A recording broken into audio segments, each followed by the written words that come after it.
Hey everyone, welcome back to Pretty in Progress with your host Tati Mikikian. That is moi. I hope, well, first of all, thank you again for tuning in to another episode. I really hope that you guys liked the last episode with Jess. It was so much fun recording with her. I had recorded that actually way before even coming up with the title idea, Pretty in Progress, as you can tell because I had mentioned it. But she is truly, you know what the funny thing is, even though she'll never say that, she right now says that she never wants to move to LA, but I feel like at heart she's like an LA girly. But I also don't blame her for thinking that why she wouldn't want to move to LA. I wouldn't want to move to LA either if I honestly was living in Vegas and didn't have to deal with LA traffic, LA people, or like, you know, if you live in LA and you know what I'm talking about, I don't blame her for thinking that. But I feel like at her core she's a LA girly, and I think she's coming back and visiting this coming week, so I think I'm gonna meet up with her.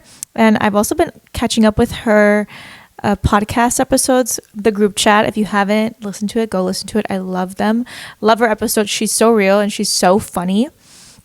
But yeah, I hope you guys really enjoyed that episode with Jess. And if you haven't listened to it already, pause this episode, or maybe after this episode, go back and listen to Jess's episode because she gives some really good insight about the influencer world.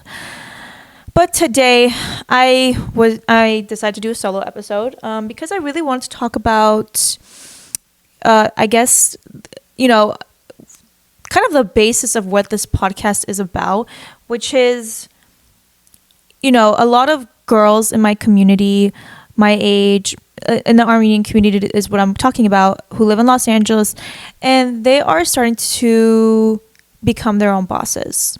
And that's like a topic that I think everyone is starting to really conceptualize about becoming your own boss. And that's the reason why I started this podcast, is because I want to showcase girls who are becoming their own boss, or either like they're turning their side hustle into a full-time business. Or, like I said, they are influencers who want to grow and be a part of the influencer community, because it's such a bigger community now versus when it had started, I think, 10 years ago.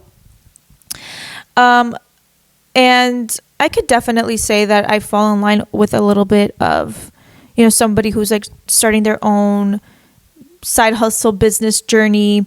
And I'll kind of like backtrack a little bit. So, you know, I think we've all grown up to believe that, you know, the path that you follow is you go to school, you go to college, you pick a major, and you go with that major that you chose. And obviously you want to pick a major that you know is going to give you a great career at the end. So that's either going to be in like the biology degree if you want to become some sort of like doctor, or like pharmacist, or some sort of nurse.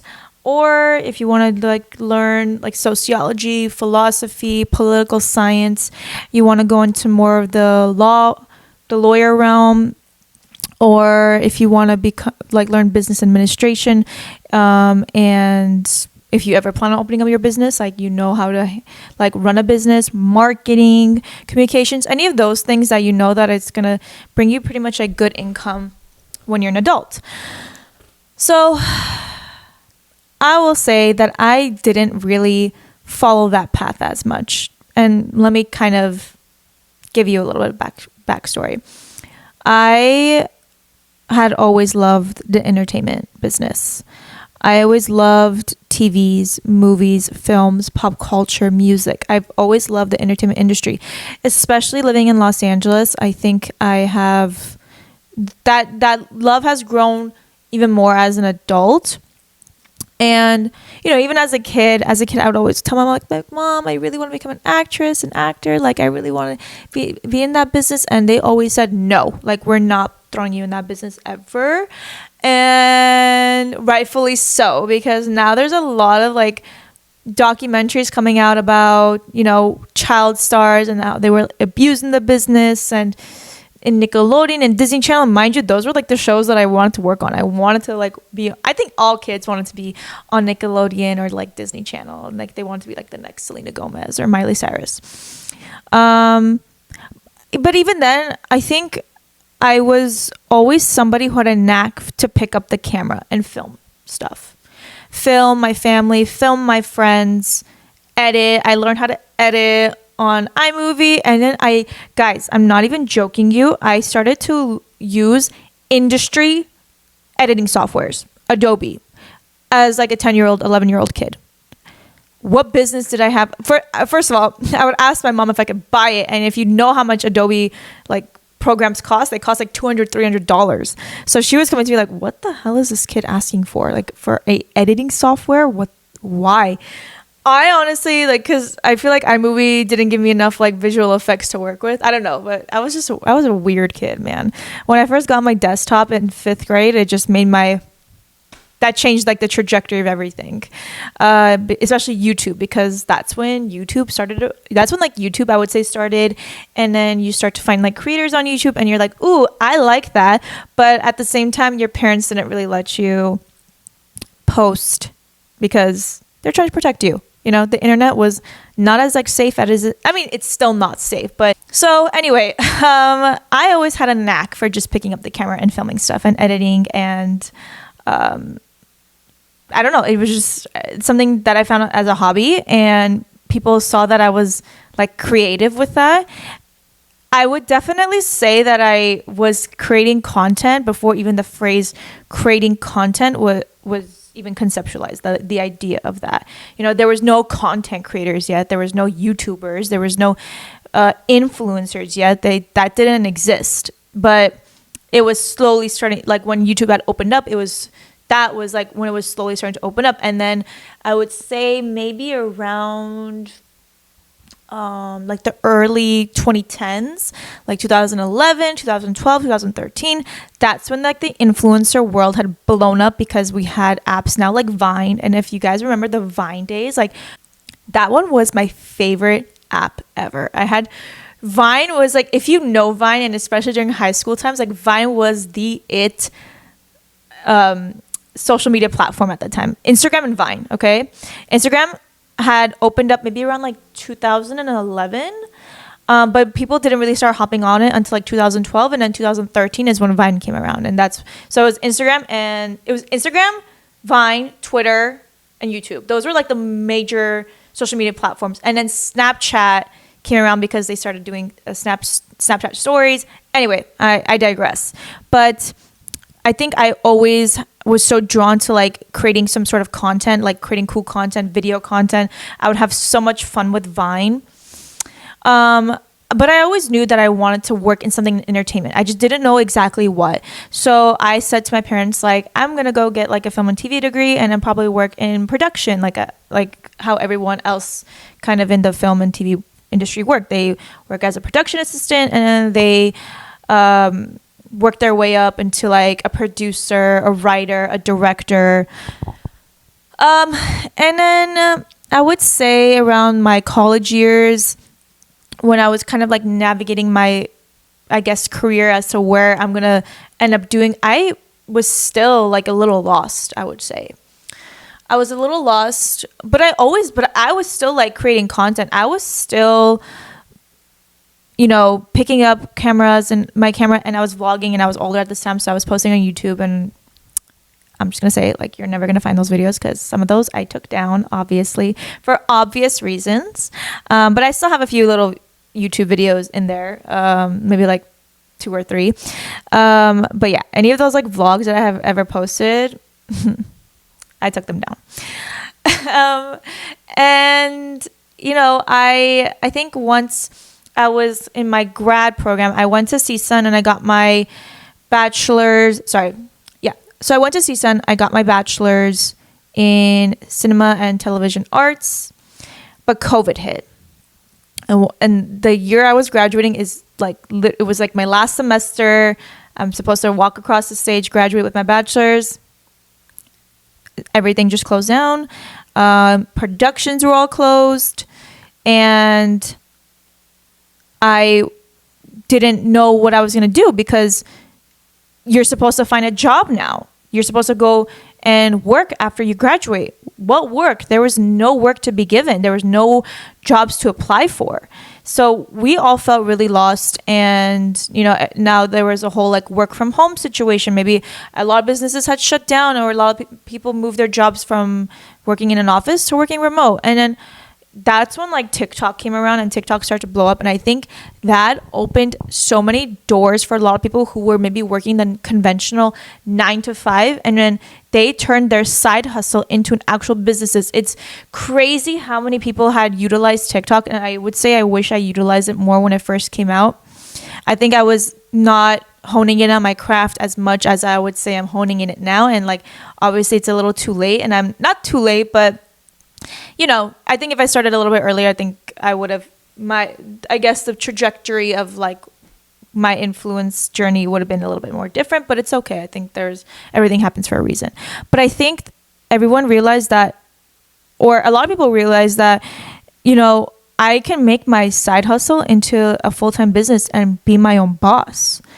And some people just don't want to work the conventional 9 to 5. Like, truly though, I think some people are either made for that or they're not made for that. And I'll tell you a little bit about myself. I have worked in a few corporate jobs in my life, and I feel like there's a lot to take away from learning, or there's a lot to take away from and learn from being in a corporate job. It doesn't necessarily mean you have to be working in a corporate job or that's going to be your path. But, my parents are definitely old school. So that is something that they come to still believe, that that's how things should be. I don't think that and I don't blame them for thinking this, because that's what they've grown up knowing, especially as immigrants. Like, they grew up knowing, like, you have to come here, go to school, or if you're not going to go to school, you got to like hustle in order to like build yourself a good life. And I can definitely say like my parents are the most hardworking people in this world. My mom, came here not speaking any English, like barely any English. Had a medical degree from Armenia, but whenever she came here, it wasn't like that credible. So she obviously had to do residency.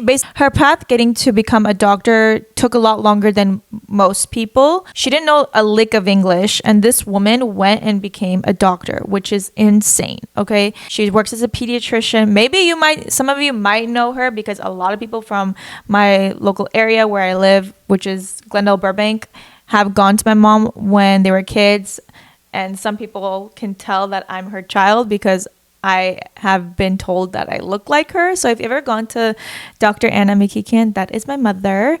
Again, one of the most hardest working women. And then there's my dad, who came here, didn't finish high school, came with his family in like the late 70s, early 80s. And my dad was a hustler. That's what his thing was. He hustled. He worked like 3 different jobs. He worked as a dishwasher, a valet parker, and then he owned a body shop. And eventually he somehow, some way found his way into the general construction business and built his business through there. And because he had to do that, because his other 2 brothers had to go to college. So they are the ones who took they went to college, they finished college, and then they found a job, or they became an entrepreneur after graduating. So back to me. So, they've always like pressed on me, like, find a job. And that's exactly what I did. Because I'm like, I know that's what they want from me. But sometimes it doesn't necessarily mean that's what you want at the end. And that's okay. And that's something that you have to come to accept sometimes. Like, I worked corporate jobs before, and I learned so much from learning from them, because, it's not easy working in a corporate job, the 9 to 5. It's not easy because sometimes there's days, I remember, and especially working entertainment, it's long hours. Like, you feel like your whole day is gone by the time you get back home, eat your dinner, shower, and get ready for bed. It just feels like there's no time left in the day for yourself sometimes. And that's what it is working in entertainment. That's just the truth. So, obviously I worked as a production assistant. I worked on set for 12 hours, waking up at like 5 a.m., going when there's literally nobody on set, setting up everything, getting production stuff set up before crew comes. When you work as a production assistant, you're kind of known to be like the of the set. That's just how it is, and that's just how you start. And but then you showcase how you work, and people will recognize you, and that's how you just move your way up the ladder. That's just how it works. And when I worked there, I don't know, I was like even thinking like, do I really want to work on a set? Like, but this is not how I want to do it. Like, I don't know if I want to be a writer or producer or director. Like, I don't think I have that creativity in me. I have a different creativity. I just don't know exactly what it is. So I sat down and thought with myself, like, do I want to become a writer, producer, director? Do I have that creativity in me? I knew I had some sort of creativity in me. I was just still trying to draw out the map or put the pieces together. And then I went on to work for companies like Entertainment Tonight, where I worked remotely. I worked as a production assistant for them as well. And then I worked at I worked at TMZ. I was an intern there. I love that internship. It was so fun. I worked as a social media girl.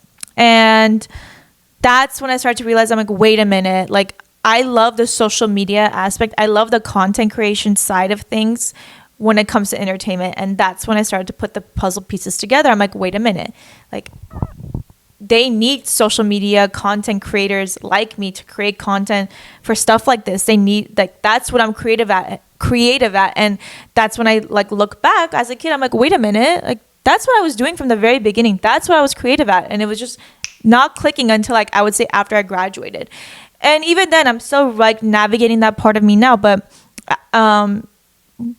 what I'm doing right now is I'm doing social media management. So I am my own boss. And other people, like, they want to travel. They want to have time for their kids. At the end of the day, whatever you decide to choose or whatever you decide to take your career path, you're going to be successful at it, because I think all of us can take advice from our own friends and family. I think a big advice that I took away from my own friends and family is that you want to work for yourself, and just accept that you want to make money on your own terms. Like, you don't necessarily have to follow with what your parents have drawn out for you, or they told you, like, this is how it's supposed to happen. I'm like, it's like a pattern I'm still trying to break out of. But, I just want to one day say, like, baby, I own businesses. That's for you. And also, if you don't know where that reference is from, that's Tokyo Toni, which is Black China's mom. She was like on a podcast, and then the interviewer was like, you got a job? She's like, baby, I own businesses.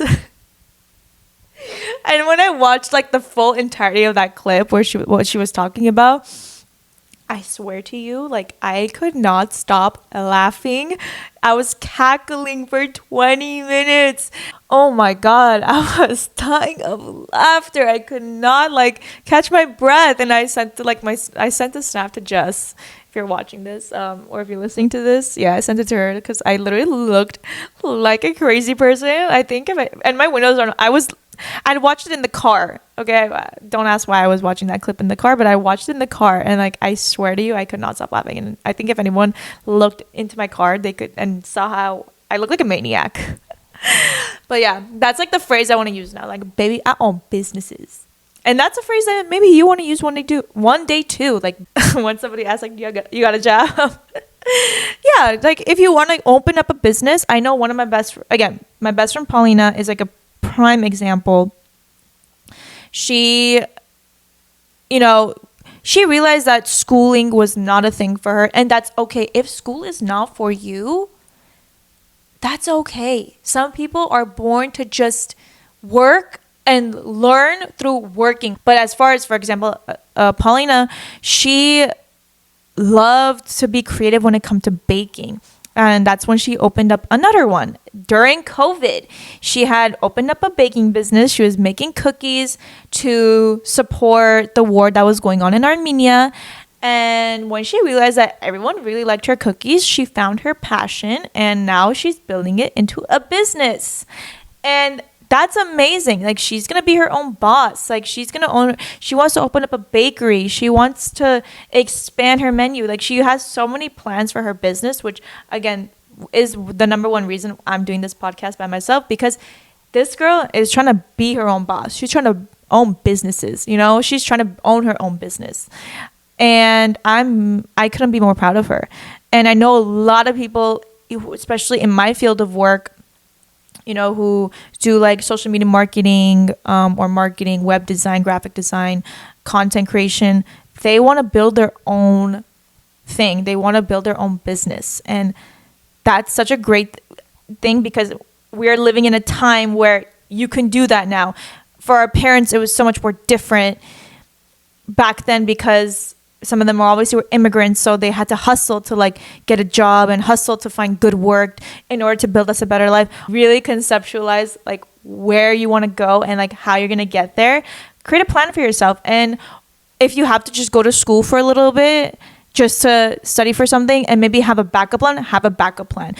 I think everyone needs some sort of backup plan, because if you don't have something to fall back on, if all fails, you'll have something to like help you out. So I would definitely say, if you're going to school right now and you're studying something that not necessarily passionate about, that's okay. I would say like still study for it and finish the degree, have a college degree. If there's something that I can actually honestly really say, at least just get a bachelor's degree, at least get some sort of college degree to have something to show for in case you apply for jobs. And if you're going to be working on your side hustle on the side of that, like do that, but make sure you have some sort of degree to show for, because I think at the end of the day, our parents and most of our parents want us to have finished some sort of degree.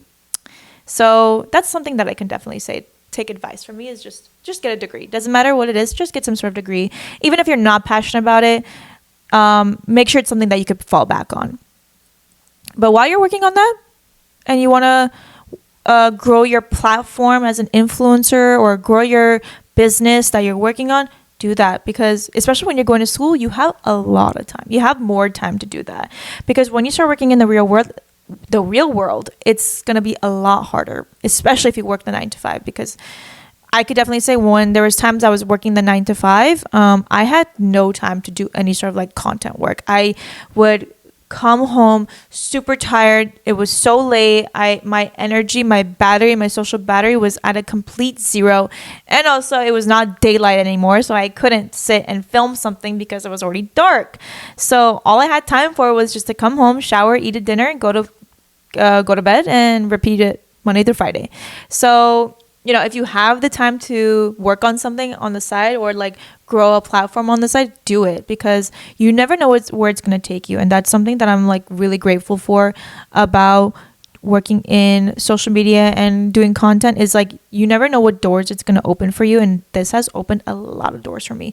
And it's also helped me get the clientele that I have as well, because people see that I hold some sort of value when it comes to social media and content creation. And people need help. People need content creators. People need social media managers.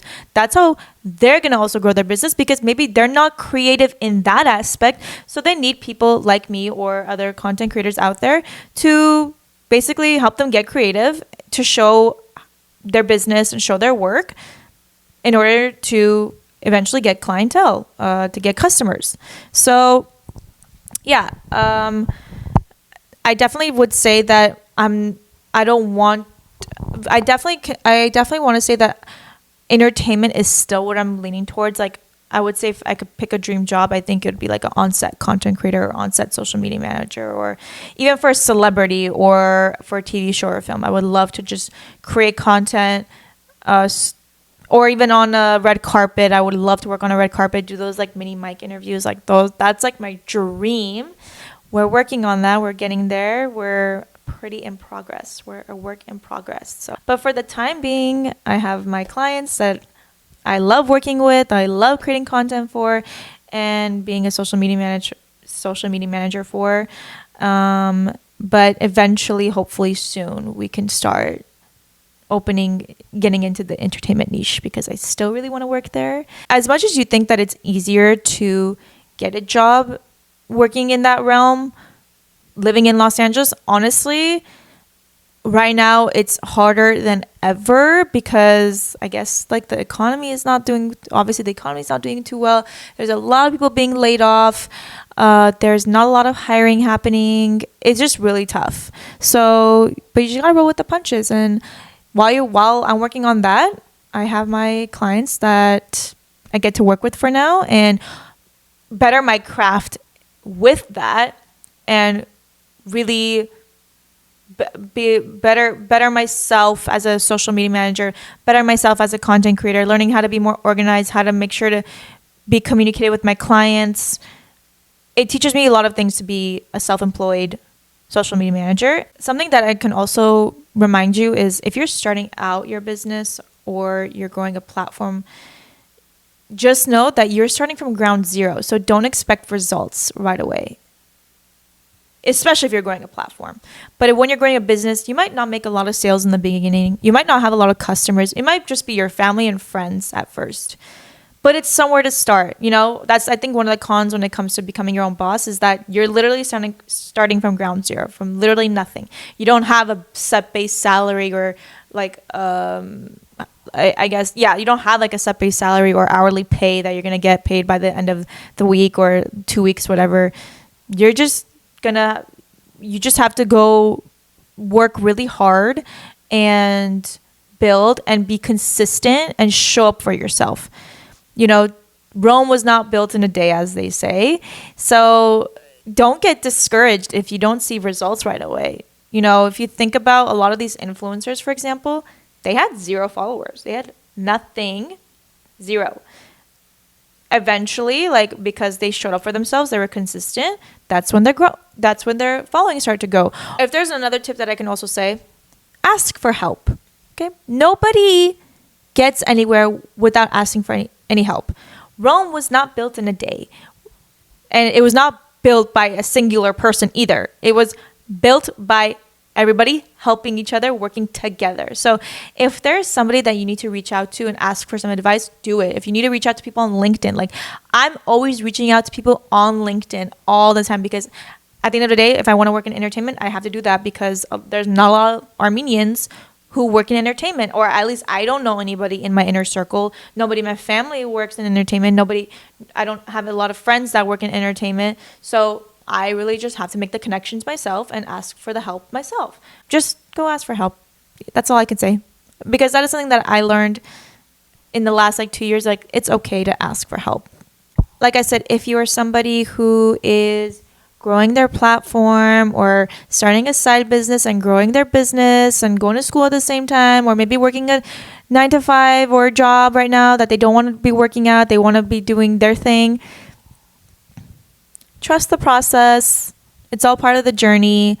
I'm still someone who's navigating it too. And I'm 27 years old. I haven't figured out it all yet. I'm still figuring it out. So we're all in this together. And you don't need to have it figured out even if you're 27, 28, 29, 30. As time goes, I think you'll find your way, and there is no certain timeline either. Okay. Last little tip advice. There's no timeline for anything. You build your timeline. You know, there's no date that is set that says Tatiana Mikikian needs to have this by 2025 and then she needs to be making this by 2026. There's nothing written in that. There's no only God knows my timeline. Only God literally knows my life journey path, how it's going to play out. Okay. So I'm just putting my trust in his hands, and I'm just, not to get all philosophical, but I'm just putting all my trust in him and in myself, and just keep reminding myself I am where I need to be. And I think everything in time, and that's something that I've written on my IG bio, is everything in time. There's no timeline. There's no timeline for anything. There's no rush for anything. A slow and steady wins the race. So if some things take time, and that's okay. But eventually you're going to get to your finish line or your end goal, or even there's no end goal to anything, and you're just going to keep growing. Just keep growing. But don't feel like you need to put pressure on yourself that you need to have this all succeeded by a certain time or a certain age, because I feel like that just doesn't exist, and I don't think that should be a thing. Yeah, so I guess that's the end of this podcast. A little bit shorter than most, but I hope that I could give some insight on how to become your own boss. I'm somebody who's like kind of doing that a little bit right now. I'm kind of my own boss at the moment, and I'm handling my own finances and my own business and my own clientele. And it's been amazing. I've truly learned a lot and still learning till this day. I hope everyone has an amazing day, whether you're listening to this in the car or at work or on your walk or on your workout. I hope I could have given you some good insight. And if you guys want me to make more podcast episodes like this, I will for sure do that. But we're going to have another guest on our next episode, which I'm really excited to bring on. So stay tuned for that, and make sure you subscribe to the podcast so you know when I post. Go follow us at Pretty in Progress Pod on Instagram and TikTok, or follow my socials at Tatiana Mek on Instagram, TikTok, and Tatiana Mikikian on YouTube. So if you want to watch the full episode, you can also watch the full episode on YouTube as well. And yeah, that's it. So I'll see you guys in the next episode. Have a great rest of your week, morning, day, night, whatever it may be. Bye.